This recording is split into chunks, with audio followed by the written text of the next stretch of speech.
Part 1: The Discovery. I've always thought of my sister Emily as the one person in my life who could never shock me. We've been through everything together.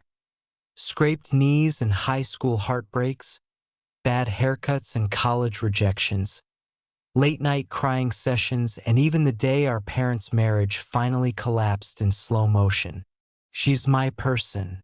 That's why I still can't wrap my head around the fact that I almost missed the truth about her. And when I finally saw it, it felt like my entire childhood, my trust, and my understanding of who she is were all yanked out from under me. It started like any other dreary Tuesday in early March. I was working from home, wrapped in an oversized hoodie, tissues piling up on the coffee table, because my body had decided to gift me the flu. My apartment smelled faintly of lemon tea and that sharp tang of vapor rub. Not exactly welcoming, but it was home. At around 5:30 p.m., I heard the sound of keys jingling before the door swung open. Emily didn't even knock, she never does. She just barged in like she owns the place, carrying a large plastic container that I could smell before I even saw it. "Chicken noodle soup," she announced, placing it dramatically on the counter like it was the Holy Grail. "Made from scratch, by the way. You better appreciate me because I spent my lunch break doing this instead of eating." Her blonde hair was tucked into a loose bun, and she wore that smug, "I'm the better sibling" smile that always made me roll my eyes. I mumbled my thanks because frankly I was grateful. She didn't know me this. We chatted briefly. She asked about my work, complained about traffic, mentioned something about a late meeting she had to get to. I didn't think anything of it. Emily has always been ambitious. She works in marketing, and late meetings are practically part of her job description. She left in a rush, phone in hand, muttering something about being late. I stayed curled up on the couch, spooning soup into my mouth and scrolling through my phone. About an hour later, I noticed her purse sitting on the floor by the kitchen island. I frowned. Emily never goes anywhere without her purse. It's practically glued to her shoulder. I thought maybe she had an extra bag with her, but no. This was the purse. I called her. She didn't answer. I texted her. No reply. Okay. I muttered to myself, I'll just keep it safe until she comes back. I bent down to pick it up, and that's when I heard it. A faint metallic clink. Something had shifted inside. Now, I'm not usually the type to go snooping through other people's stuff, but my first thought was that maybe her keys had fallen out of a pocket. Or maybe something fragile was inside that I needed to keep from breaking. The logical thing would have been to just set the purse down and leave it alone. But curiosity is a dangerous thing, especially when it comes with that nagging voice in your head that whispers, what if it's important? I unzipped the main compartment, pushing aside her wallet, sunglasses, and a tube of lipstick. That's when my fingers brushed against something soft, velvety. A small, square box. Even before I pulled it out, I knew what it was. I'd seen enough jewelry ads around the holidays to recognize the weight and shape of an engagement ring box. My first reaction wasn't suspicion, it was excitement. Ryan, her husband of 5 years, must have been planning something special. A vow renewal, maybe? Or just a surprise gift to remind her that he still adored her. But as I turned the box over in my hands, a strange unease started to settle in my stomach. Why would Emily be carrying it around in her purse? If Ryan had bought it for her, wouldn't he keep it hidden until the big reveal? I should have put it back. I should have zipped up the purse and pretended I hadn't seen a thing. But my hands, they had a mind of their own. The lid clicked open. Inside, cushioned by deep red velvet, was one of the most stunning diamond rings I'd ever seen in my life. Not a simple band, this thing screamed luxury. The center diamond was huge, flanked by smaller stones that glittered under my kitchen lights. It wasn't the kind of ring you buy casually. That's when my eyes caught something else. An engraving inside the band. I tilted it toward the light and squinted to read the tiny cursive letters. It didn't say Ryan. It didn't have their anniversary date. Instead, it read, Forever M. My heart dropped. I could feel the blood rushing in my ears, drowning out the hum of the refrigerator. My mind went blank, except for one screaming question. Who the hell is M? Ryan's name didn't start with M. In fact, I couldn't think of a single person in Emily's life whose name did. Except, no, that was impossible. I was probably overthinking it. Maybe M was some kind of jewelry brand? Or maybe Ryan was just trying to be mysterious. But deep down, I already knew the truth. This ring wasn't from her husband. I put it back in the box, closed it, and shoved it deep into her purse like it was burning my fingers. My stomach churned with nausea. Not the flu kind, but the kind you get when the ground shifts beneath you and nothing feels stable anymore. I sat there for a long time, staring at her purse, replaying every interaction we'd had over the last few months. She had been smiling more lately, getting dressed up more often, taking work trips that seemed oddly frequent for someone whose company mostly operated locally. And now, I had physical proof that something was going on. The only question was, what? I didn't get the chance to ask her that night. She didn't come back. When I texted again around 10 p.m., she replied, Sorry, can't talk. We'll call you tomorrow. I stared at my phone, my fingers hovering over the keyboard. I wanted to send a dozen questions. I wanted to demand answers. But instead, I just typed back, You left your purse here. No reply. That night, I barely slept. My brain kept cycling through possibilities, each one worse than the last. Was she having an affair? Was she planning to leave Ryan? Or, and this one scared me more than I'd like to admit, was she involved in something dangerous? The next morning, I decided I couldn't sit on this. I needed to know the truth. But as I would soon learn, finding that ring was only the beginning of a chain of events that would blow my family apart. Part 2: The Lie. I woke up the next morning feeling like I'd spent the night in a boxing ring. My body ached, my eyes were heavy, and there was that unpleasant knot in my stomach that no amount of tea could untangle. Except this wasn't the flu anymore. This was the kind of restlessness you get when you know something's wrong, but you're still trying to convince yourself it's not. Emily hadn't texted me back about her purse. It was still sitting on my kitchen counter, looking far too innocent for something hiding a secret that could destroy a marriage. I made a decision I don't entirely regret, but I also can't justify. I went through her purse again. Not for the ring this time. I wanted context, something that could explain it without making her a liar. Her wallet was full of the usual. Credit cards, receipts, a picture of her and Ryan from their honeymoon. Then I found a folded piece of paper tucked into a small side pocket. It was a note, handwritten. Can't stop thinking about last weekend. Counting the days until I can see you again. Forever yours, M. My breath caught. The handwriting was neat, masculine. I recognized instantly that this wasn't Ryan's.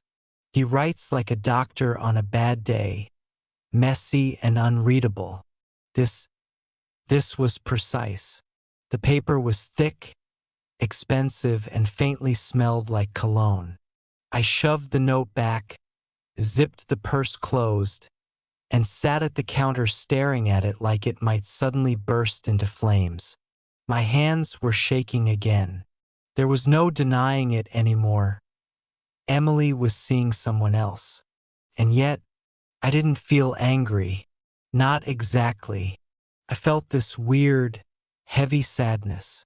Because no matter what had happened between her and Ryan, no matter how bad things might have been, I couldn't shake the fact that she hadn't told me. We used to tell each other everything. By noon, I still hadn't heard from her, so I called. She picked up after the third ring. "Hey," she said, her tone breezy but distracted. I could hear faint voices in the background. "A cafe, maybe? You still alive? Or did the flu finally kill you?"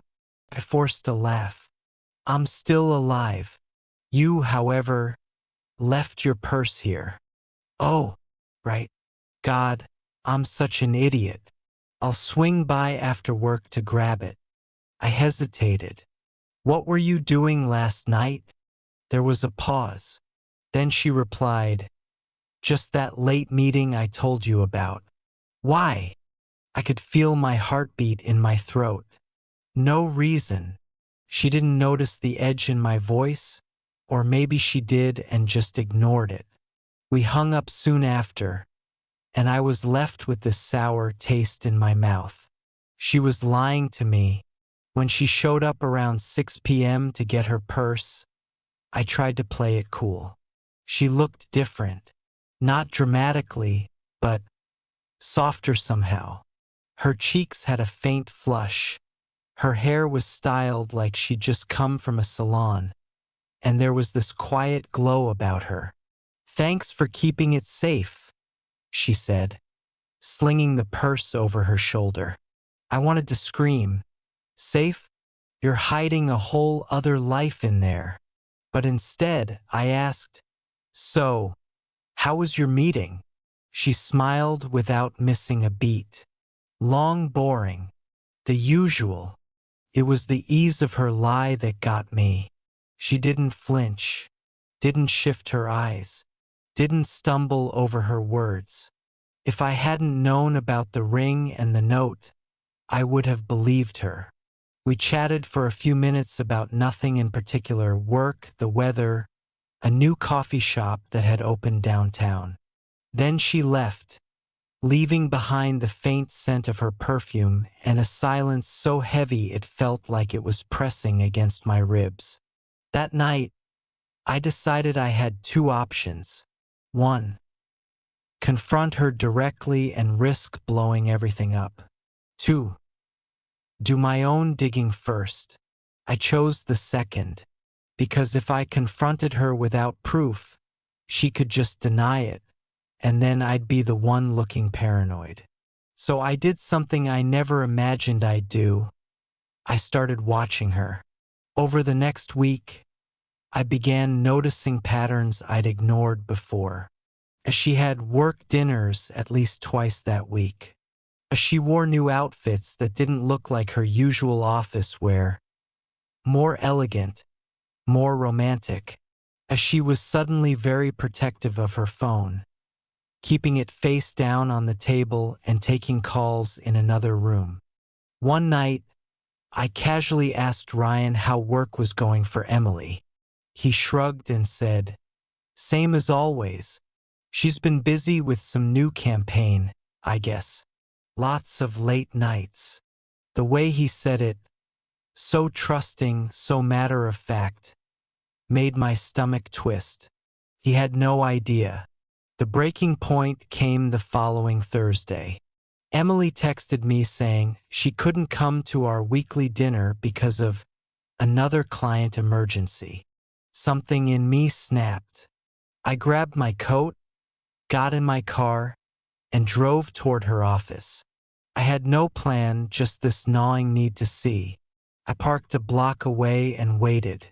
At 7:42 p.m., she walked out of the building, but not alone. A tall man with dark hair and a tailored coat was beside her, his hand resting casually on her lower back as they laughed at something he'd said. They didn't get into separate cars. They walked down the street together toward a small, dimly lit restaurant. I followed, keeping my distance. Through the window, I saw them sit across from each other in a corner booth. The man reached across the table, took her hand, and kissed her knuckles. And there it was, the ring, the same one I'd found in her purse, now glinting on her finger. She wasn't wearing her wedding ring. I left before they could see me. My chest felt tight, my hands gripping the steering wheel so hard my knuckles went white. It wasn't just a fling. Whoever M was, he wasn't some casual mistake. And the worst part? The look in her eyes when she smiled at him. I hadn't seen her look that happy in years. What I didn't know then was that my decision to follow her that night would lead me to something far darker than just an affair. Because M wasn't just another man. He was someone I already knew. Part 3: The face behind the letter. I didn't sleep that night. I just kept replaying the image in my head. Emily's hand in his, the diamond ring catching the warm restaurant light, her wedding band conspicuously absent. I should have been angry, but instead, I was unsettled. The way she looked at him wasn't just infatuation. It was familiarity, comfort. That wasn't a look you give to someone you've only just met. It meant they'd been doing this for a while. The next morning, I sat at my kitchen table nursing a coffee I didn't even want, staring at my phone like it could give me answers. I kept scrolling back to the photo I'd taken the night before. A blurry shot through the restaurant window, but clear enough to see the man's profile. Strong jawline, dark hair, expensive coat. I knew him. It wasn't immediate recognition, more like an itch at the back of my brain. I'd seen that face before, though I couldn't place it at first. Took a good 15 minutes of staring before it clicked. His name was Marcus Hale. The memory hit like ice water. Marcus wasn't some random stranger. He was Ryan's friend.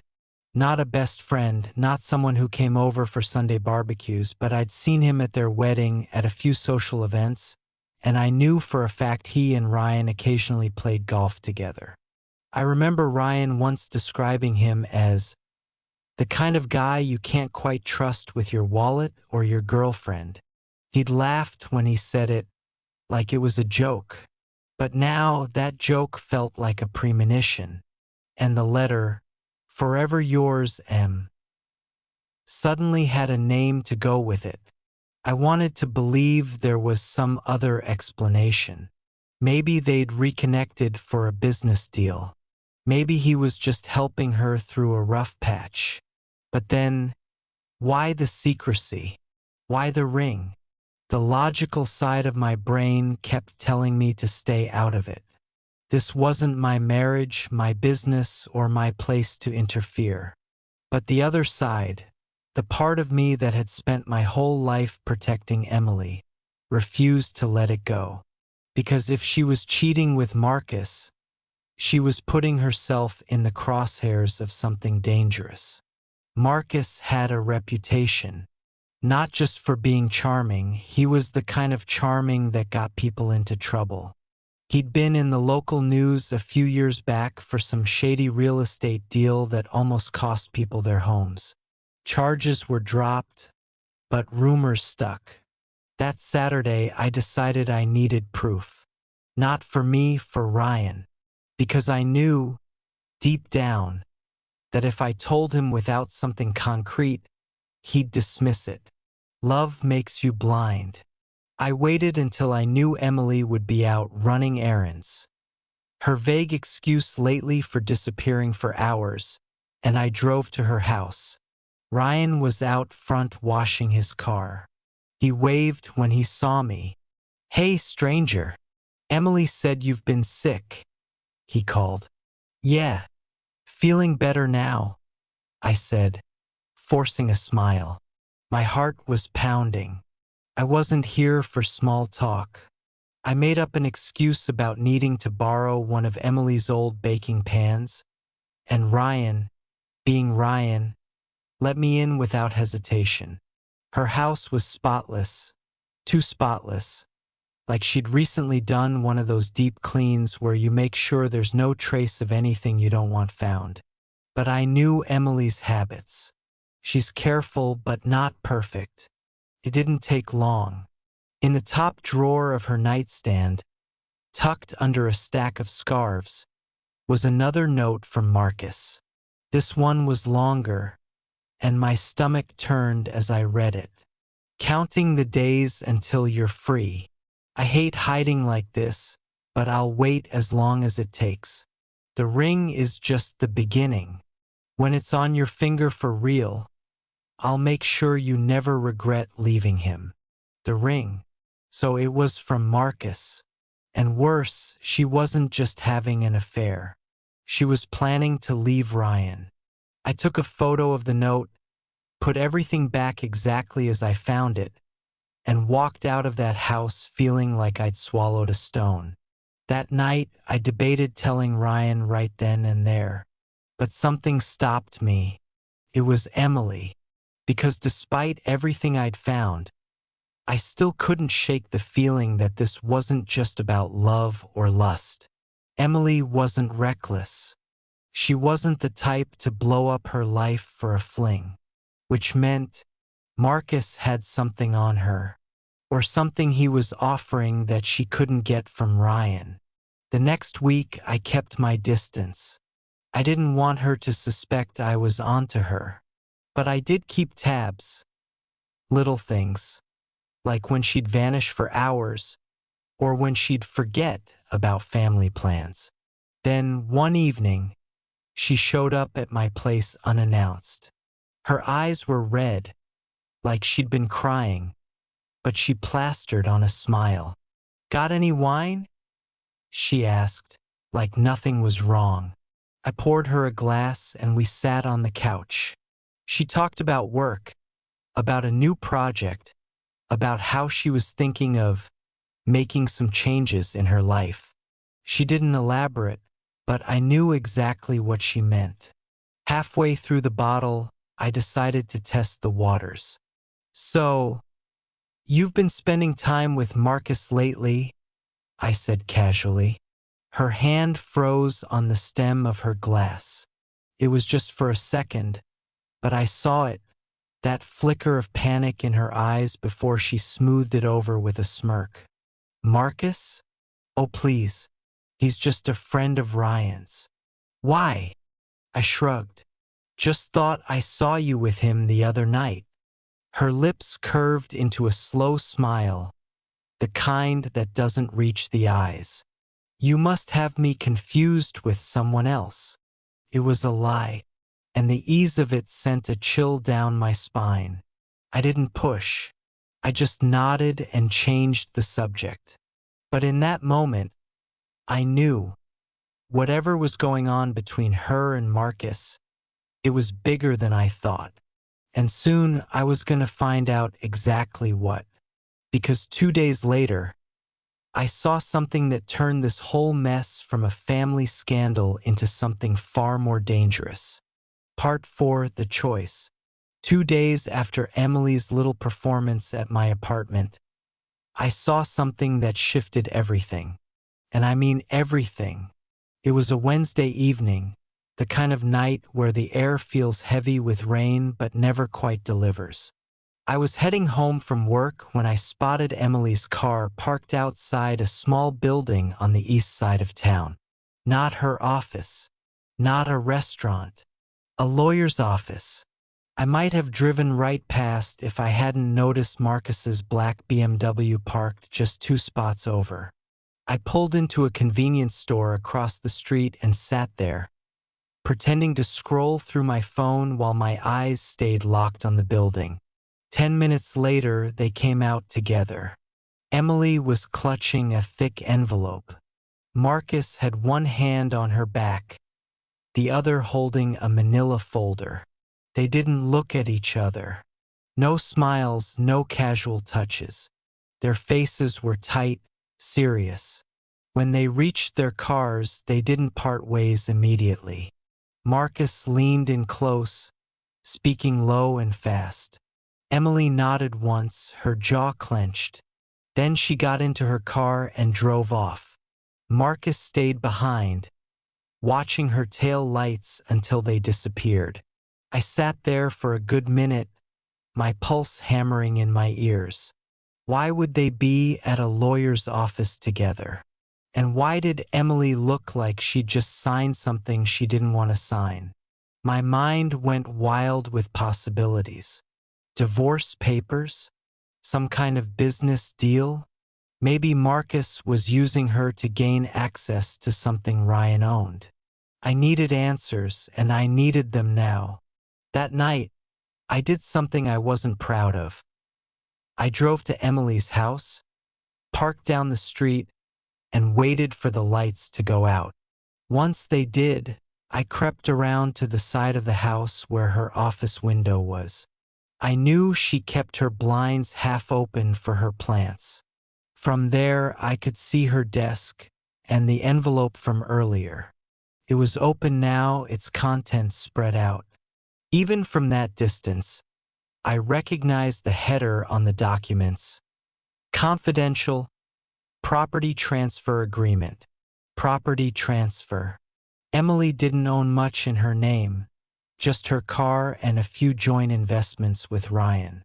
But Ryan owned their house outright, which meant she was transferring something big. The next day, I called in a favor from a friend who works at a real estate office. I didn't tell her the whole story, just that I was curious about a certain property.